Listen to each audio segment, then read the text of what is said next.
Life in advertising is a lot like balancing on a high wire. Every step has to be measured, or you're likely to fall. That's how it felt, starting my new position at the central office. I was Ellie, freshly promoted and eager to prove myself in a game where creativity clashed with deadlines and client whims. It was my first day as a senior creative lead, and the office buzzed with the quiet intensity of a beehive. My desk was a clean slate, sprinkled with welcoming notes from some of my new team members. As I settled in, the first meeting of the day was called by Ms. Thorne, our department head, who had a reputation tough enough to sandpaper the floor. "Alright, everyone, let's make this quick. We're not here to waste time," Ms. Thorne snapped as we gathered around the glass table in the meeting room. Her eyes were sharp, missing nothing. As the meeting progressed, I pitched our new campaign idea. It's fresh, it targets the younger demographic with their love for sustainability and authenticity. We're not just selling a product, we're selling a lifestyle they want to embrace. Ms. Thorne's lips thinned. "Interesting, Ellie. But let's make sure it's not too dreamy. These millennials might love a cause, but at the end of the day, it's the hard sell that closes the deal." The rest of the day was a blur of introductions, project briefings, and setting up endless passwords for various systems. When the clock finally signaled the end of the day, I was the last to leave, making sure everything was lined up for the next morning. As I stepped out into the cool evening, my phone buzzed. It was a text from my older sister, Amanda.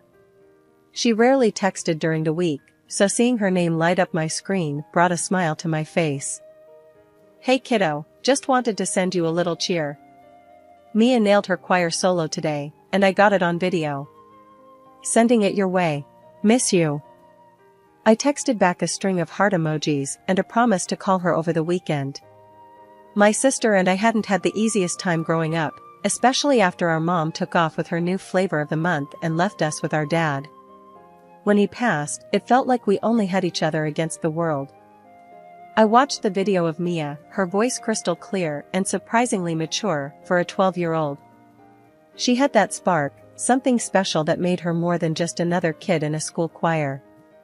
"You're going places, kid," I murmured, pocketing my phone with a renewed sense of purpose. Saturday rolled around like a promise. I was finally on my way to Amanda's, armed with Mia's favorite chocolate cupcakes. Life had tossed enough at us, but weekends like these were small patches of normalcy we clung to. I knocked on Amanda's door, the familiar creak welcoming me inside. The aroma of fresh coffee mingled with the sound of Mia practicing scales in the background. Amanda emerged from the kitchen, a mock frown on her face. "Ellie, tell your niece to give it a rest, will ya?" My head's pounding like a drum solo.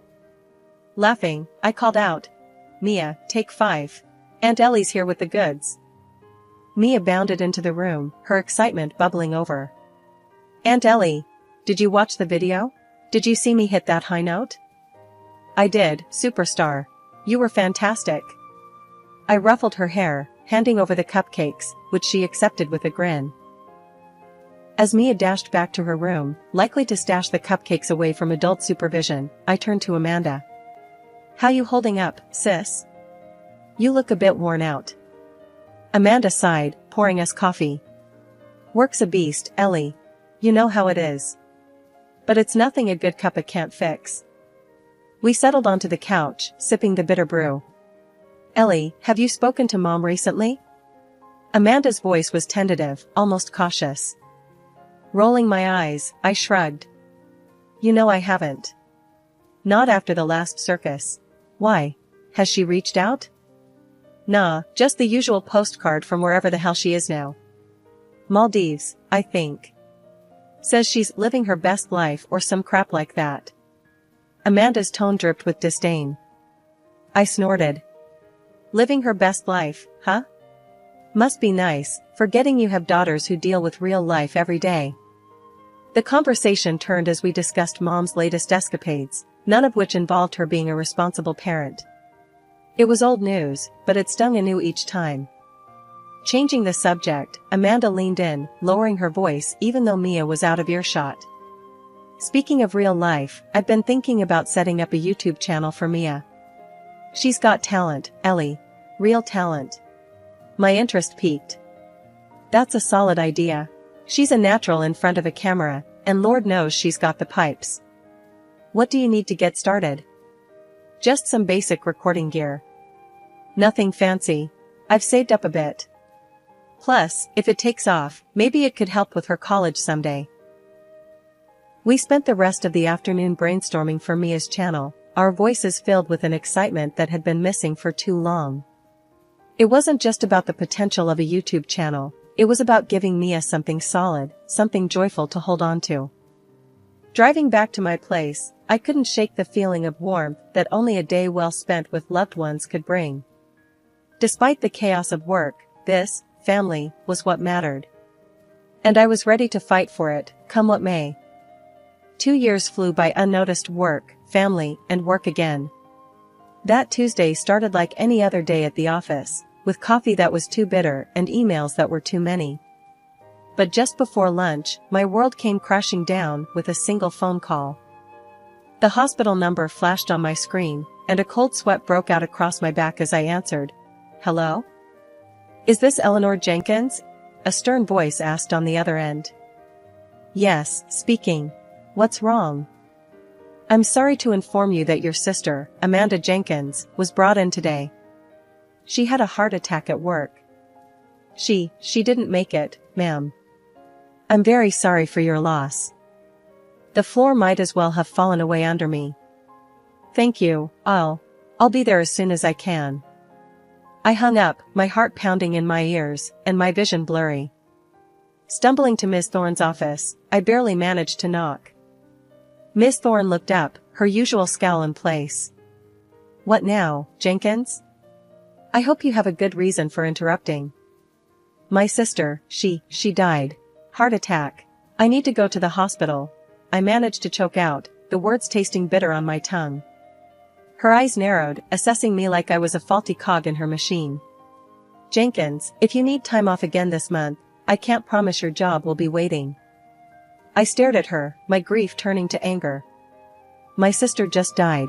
I'm going, whether my job's here or not. Without waiting for her response, I turned and left her office, her sharp voice calling after me. Think about your career, Jenkins. I didn't stop, didn't look back. Grabbing my purse, I bolted from the building and hailed a cab, the hospital address spilling from my lips like a prayer. At the hospital, I was a zombie, signing papers I didn't read, nodding to words I didn't hear. It was over. She was gone. And then the hardest part came, telling Mia. I collected her from school, the normal smile she greeted me with tearing at my heart. As we sat in the parked cab, her smile faded, her eyes searching mine. Aunt Ellie, why are you here? Where's Mom? I took a deep breath, my voice a whisper. Sweetie, something very bad happened. Mom had a big heart problem today. She didn't make it. Mia's face crumpled, her small body shaking with sobs. No, that can't be. Mommy was fine this morning. I pulled her close, her tears soaking my shirt. I know, baby, I know. I'm so sorry. We sat there, the world outside continuing as if nothing had changed, as if my sister wasn't just gone. But for us, everything had stopped. The cabbie, bless his heart, did not bother us and even turned off the meter.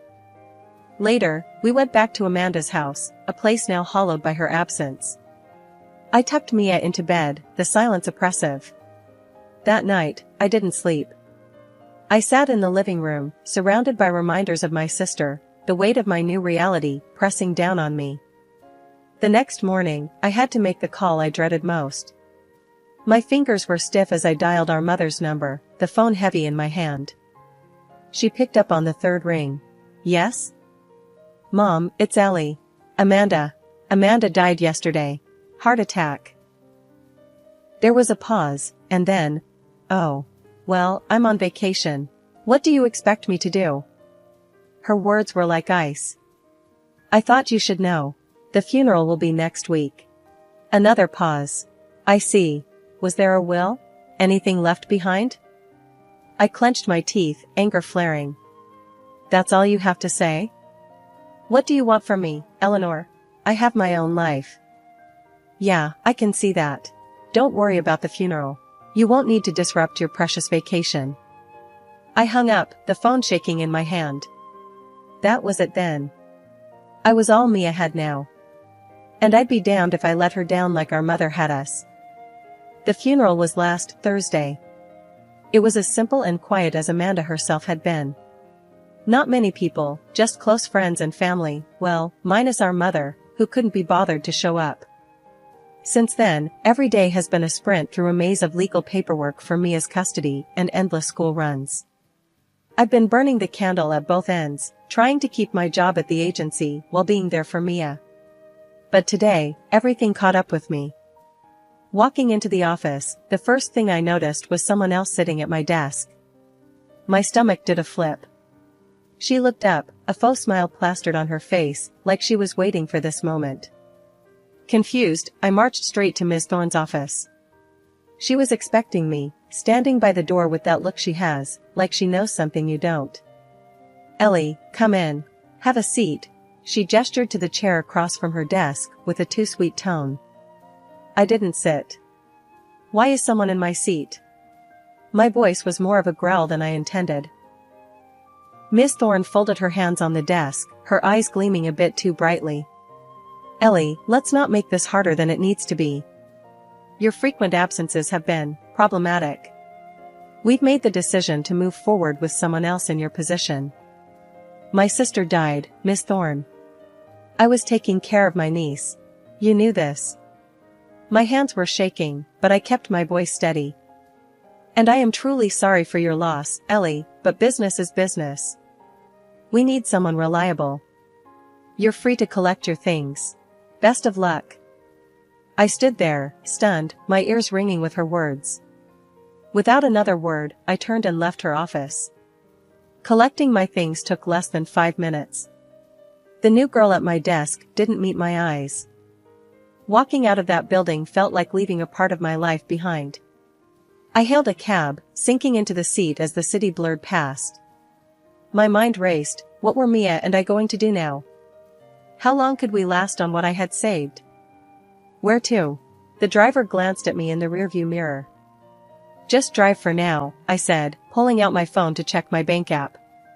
The numbers weren't comforting. Rent was due in 2 weeks, and there were still groceries, Mia's school stuff. It piled up so fast it made my head spin. Walking through the door earlier than usual had Mia staring at me like I was a ghost. "What's up, Aunt Ellie? Why are you home so early?" I slumped into a chair, the weight of the day crushing down on me. "Things are kind of messed up, kiddo. I lost my job today, and honestly, I'm not sure what we're going to do." Mia's eyes widened, her lips parting slightly as if to speak, but then she just turned and walked out of the room. The silence hung heavy until she came back, her arms struggling under the weight of her school backpack, which she dumped on the kitchen table.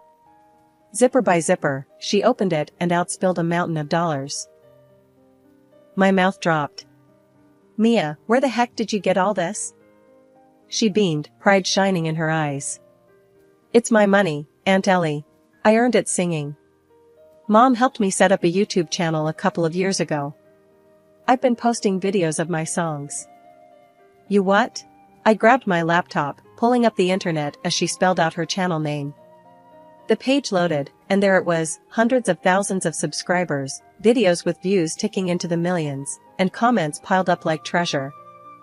Reading through the comments, I couldn't help but smile. "Mia, this is incredible. You're a star." She shrugged, a bashful smile on her face. "I just like singing.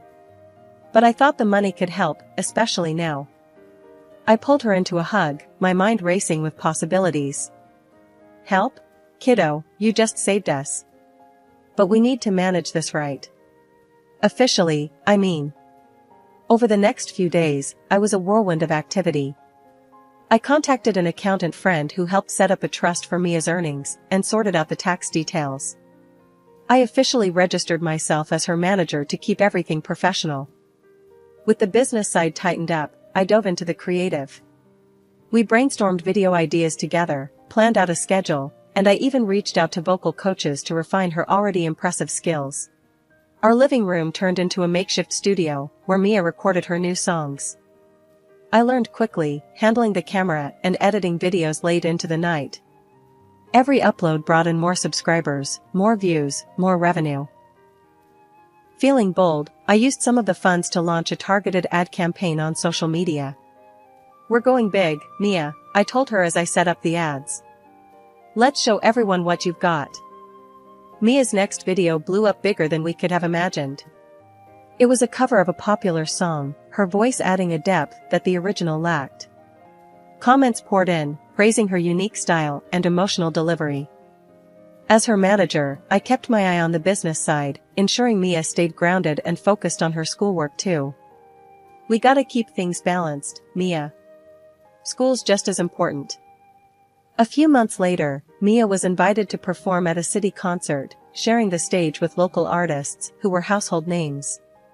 Watching Mia step onto the stage, her confidence blooming under the spotlight, was a moment of pure joy. It had been a few months of smooth sailing. Mia's channel was thriving, and we were starting to see real stability. Just as I was beginning to relax, a curveball slammed into us. I got a notification that nearly knocked the wind out of me. My mother was filing for custody of Mia. I stared at the screen, disbelief coursing through me. After all these years, now she shows up? And for what? Money, obviously. It boiled my blood just thinking about it. I decided to call her, but not without hitting the record button on my phone first. I needed to capture every word. "Hello?" Her voice was as cold as I remembered. "Mom, it's Ellie. I got the notice about Mia. What are you playing at?" There was a pause, and then that all too familiar calculating tone.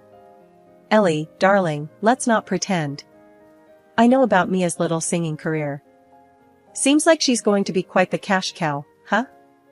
I clenched my teeth, keeping my voice steady. "She's a child, Mom. And she's not a ticket to Easy Street. What do you actually want?" Her laugh chilled me. "Straight to the point, I like that. It's simple, really. You give me $300,000, and I'll walk away. If not, my lawyers will take a good hard look at how you've been exploiting her." I couldn't believe what I was hearing. This was extortion, plain and simple.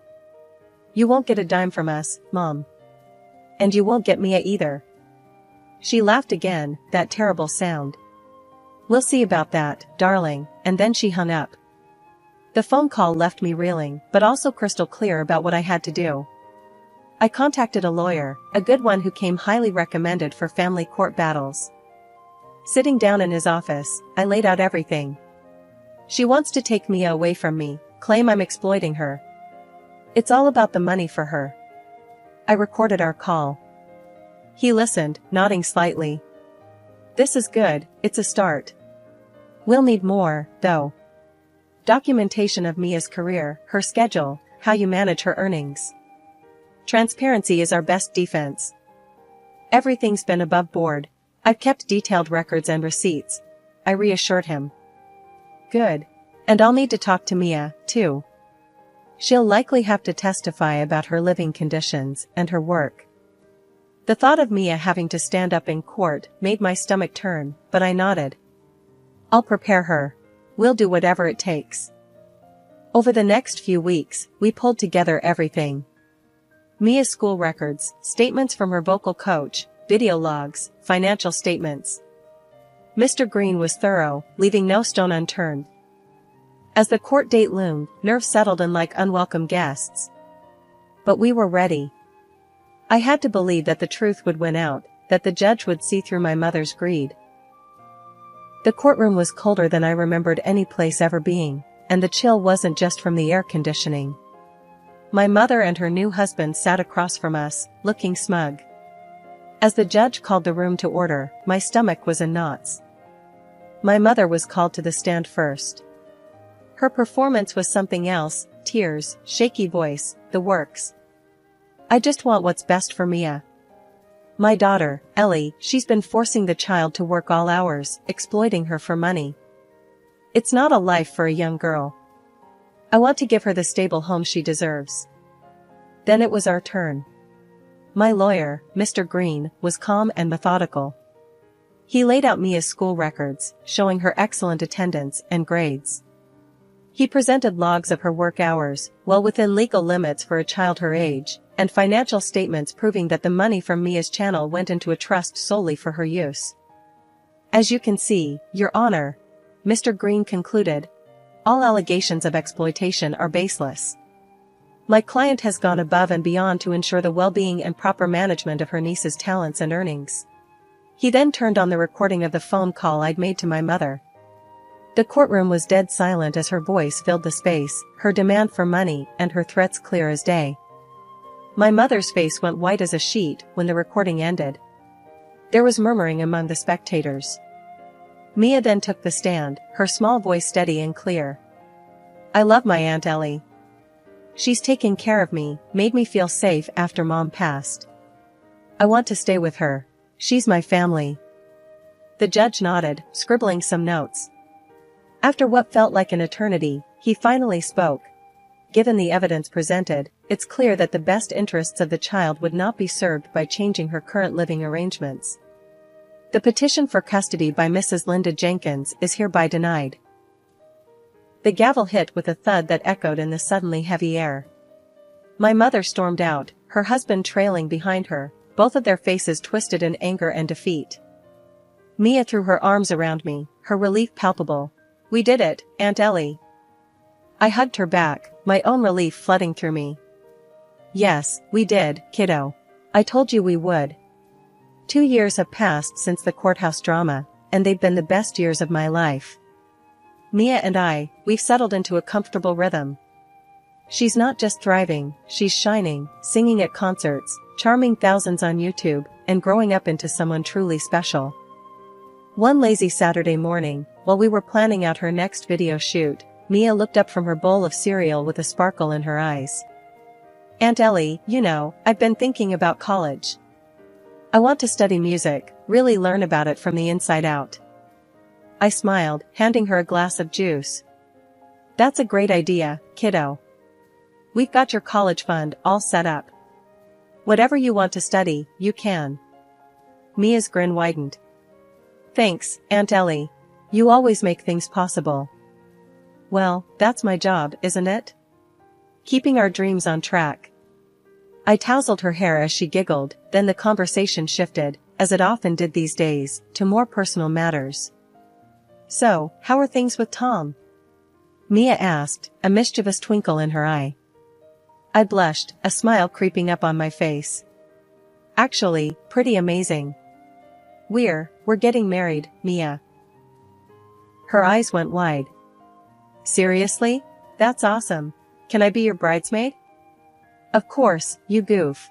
I wouldn't have it any other way. I chuckled, feeling a warmth spread through me at the thought of the upcoming wedding. Tom had come into my life at a time when I thought all I'd be doing was fighting fires, both at work and home. He brought a sense of peace and joy that I hadn't known I was missing. It felt right, the 4 of us together, Tom and his son, Mia, and me. As for my mother, word had it that her latest husband had left her after the money ran dry. I felt a pang of something that might have been pity, but Mia brought me back to reality. You okay, Aunt Ellie? She asked, noticing my momentary silence. I squeezed her hand, shaking off the shadows of the past. Yeah, kiddo, I'm just thinking about how far we've come. And how we've got each other, which is all we really need. Mia leaned into my side, a content sigh escaping her. Yeah, we do. And now you've got Tom and Jack, too. It's funny how life works out. 2 years ago, I was scared, unsure of the future, fighting to keep Mia safe and happy. Now, here we were, planning a wedding, looking at colleges, and living a life full of love and laughter. That evening, as I sat on the porch watching the sunset, Tom came up behind me, wrapping his arms around my waist. You look happy, he murmured into my hair. I am. I really am, I replied, leaning back into his embrace. Life's turned out better than I could have hoped. With Mia's laughter floating out from her room where she was probably choosing songs for her next concert, and Tom's steady presence at my side, I knew this was exactly where I was meant to be. Moving forward, one beautiful, ordinary day at a time.